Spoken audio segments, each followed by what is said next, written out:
Coming up on Mountain News this morning, a damaged road in Knott County has some folks concerned about their safety while driving. And Pikeville Medical Center hosted its college and career fair, showing high schoolers their options after graduation. Dedicated to Eastern and Southern Kentucky, this is WYMT Mountain News this morning. Good morning. Happy Wednesday to you, Mountain family. I'm Amelia Lee here with you on this October 1st, just about 6:30 this morning. And Megan, it's the first day of October, something to be excited about, but the 80s are not.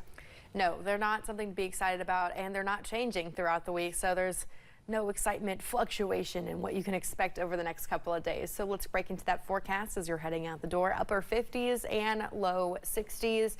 And yes, the 80s, which will be hanging on from now until this time next week. So just get used to those temperatures as they're not going anywhere for the first full week of October. And as you're heading into satellite and radar this morning, you'll notice nice and clear skies. But one thing you can't see on satellite and radar is the fog this morning. So be careful as you're heading out because dense patchy fog is littered across eastern Kentucky. The day planner for today, though, sunny to mostly sunny skies, high temperatures in the afternoon. Amelia. In Madison County, the coroner confirmed a 61-year-old man from Illinois died on EKU's campus yesterday. The coroner said 61-year-old Edwin Burton II was working on an air conditioning unit in the basement of Telford Hall. He said the unit somehow got loose and fell on the victim. The coroner also said the unit weighed between 1,000 to 2,000 pounds. Knox County deputies say a man poured gasoline on a vehicle and set it on fire while the owner was nearby. A deputy responded to Hazel Fork Road in Gray on September 27th to find the vehicle still burning. He and the owner put out the flames using water from a nearby mud puddle. Investigators say 45-year-old Jerry Smith threw gas on the car and ignited it. He was arrested and charged with first-degree arson, wanton endangerment, and criminal mischief. The Lexington Fire Department responded to a call Monday about a suspicious substance at the Federal Medical Center in Lexington. FMC officials say 2 workers in the mailroom started to feel sick after contact with the substance. They were later taken to the hospital. The hazardous materials lieutenant told us they used special devices to test the air and materials. Well, these devices have a chemical library of over 5,000 chemicals, so they'll kind of narrow down or identify what the chemical is for us, and then we can base our actions. Officials say there's no longer a threat, but they say they might continue with further private testing. A Louisville woman is accused of damaging a Little Caesars store after she learned the extra sauce wasn't free. An arrest report reveals Brianna Haynes asked for extra sauce when she came to pick up her order. But when a worker told Haynes that she'd have to pay an extra $1, she lost her composure. Security video shows her knocking items off the counter, including the computer, register, and stand, causing more than $1,000 in damage. One of 3 men convicted in Crystal Rogers' murder is taking his appeal to Kentucky's Supreme Court.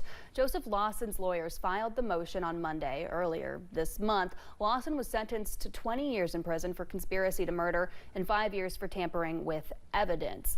A judge previously denied Lawson's motion for a new trial. Lawson, along with his father, Steve, and Crystal's boyfriend at the time she disappeared, Brooks Houck, were all found guilty in the cases against them. London Mayor Randall Weddle is back at City Hall after a judge ruled the City Council didn't have enough evidence for his impeachment just more than 3 weeks ago. The City Council is vowing not to give up trying to keep him from staying in office. Last night, Mayor Weddle told the council that he's ready to put this in the past and move forward. Weddle says the council's effort to impeach him is the, quote, greatest coup in the history of Southeast Kentucky.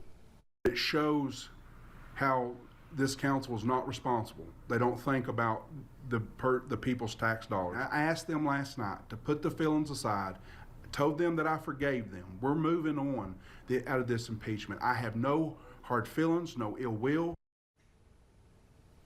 The City Council's attorney is appealing the ruling. It's not known when the Court of Appeals will hear the latest argument.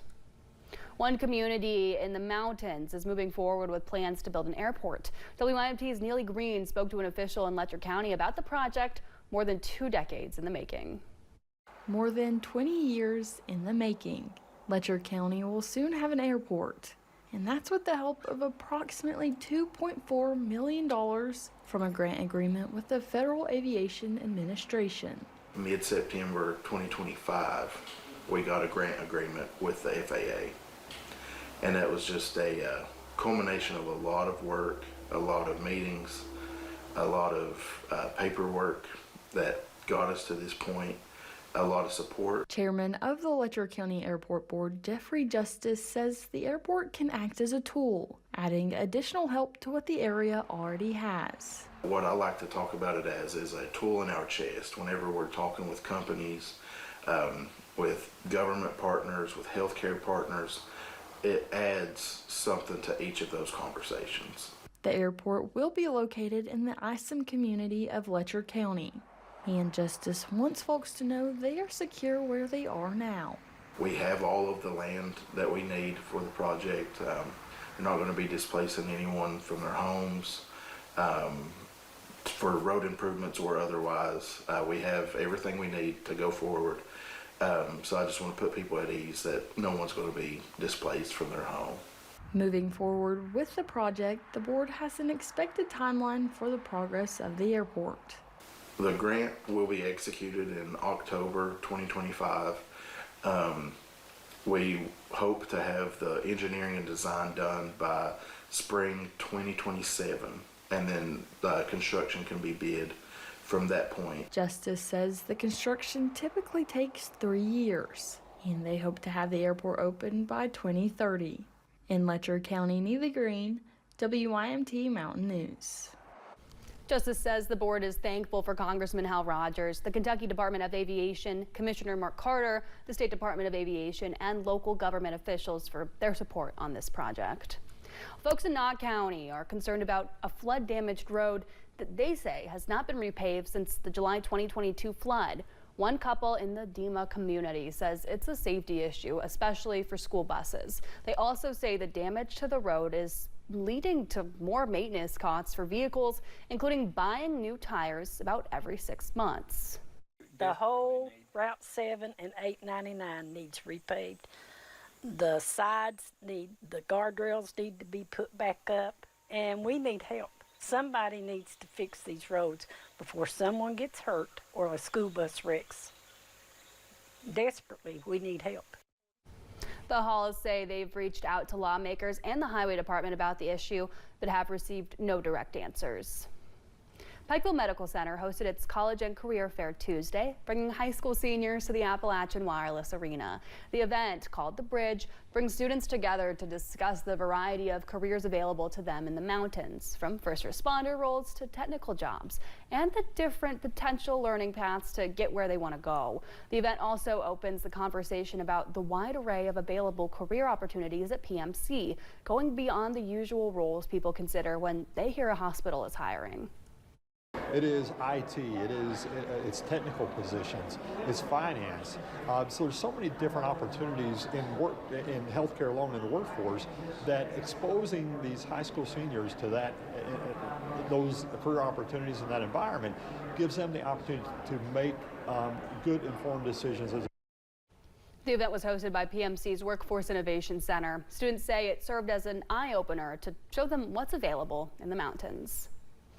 Folks in the Inez community of Martin County now have more access to women's health care. I spoke with those in the industry who say serving women in the mountain communities is vital for their health and prosperity. Healthcare professionals in Martin County celebrated a big achievement with a ribbon cutting on Tuesday, recognizing a partnership between the Martin County Health Department and the ARH Mobile Health Clinic.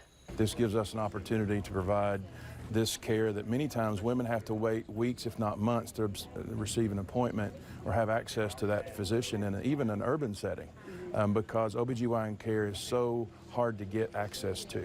Services include pap smears, annual exams, mammograms, birth control counseling, and even more. It's coming from like a small rural area in eastern Kentucky. I've seen that people don't have the transportation, or there's not enough specialists, clinics nearby, and they have a hard time because they have to travel. So hopefully this will solve that issue. Officials with the Martin County Health Department say providing access to women's health care can be a challenge, especially in rural communities. Now women in the mountains have one more place to access this critical care. What we really want is for women to come and have their pap smears and have their regular checkups, get your mammogram, and really take care of yourself because you are your best health care provider. Focusing on women's health and making it easier to get the help they need without the long drive to get it. But now it's mom's turn to take care of their own health. It's mom's turn, and we're making it convenient to have access to that care right here in our health department. Offering more for Appalachia. The mobile health clinic will see patients on the last Tuesday of every month from 9 to 4:30. The clinic will be at the Martin County Health Department's parking lot. The federal report shows the Cumberland Gap National Historical Park in Middlesboro made a big economic impact last year. The National Park Service says the park generated more than $24 million for the local economy in 2024. More than 729,000 people visited, spending nearly $24 million in surrounding communities. The temperatures may not feel like fall just yet, but with the start of October, plenty of people will be taking advantage of the sunshine and dry weather to enjoy fall activities. The start of the year brought plenty of rain, and one Central Kentucky farm manager, Megan Fields, says by the time planting pumpkins came around, conditions were perfect. Now there's an issue of trying to keep ripe pumpkins from rotting. When you have dry like this and a whole lot of heat and sun, you start to have, some rot out in the field, but most definitely they can get sunburned. Field says if you get a pumpkin soon, keep it in a cool, shaded space to make it last. Well, the fall forest fire season starts today. Until December 15th, burning is prohibited between 6 in the morning and 6 in the evening within 150 feet of the woods. Forestry officials say with a wet spring and dry conditions recently, there's an increased risk of fires. In Kentucky, 99% of wildfires are caused by human activity, with arson accounting for more than half. Buffalo Trace has celebrated the filling of its 9 millionth bottle of bourbon since the Prohibition. It comes just months after the worst flooding since the 1930s swamped much of the operations at the distillery in Frankfort. This barrel marks a moment of resurgence for the storied distillery at a time when Kentucky distilleries are collectively filing 2.7 million barrels a year. Buffalo Trace has emerged as a popular stop on the Bourbon Trail.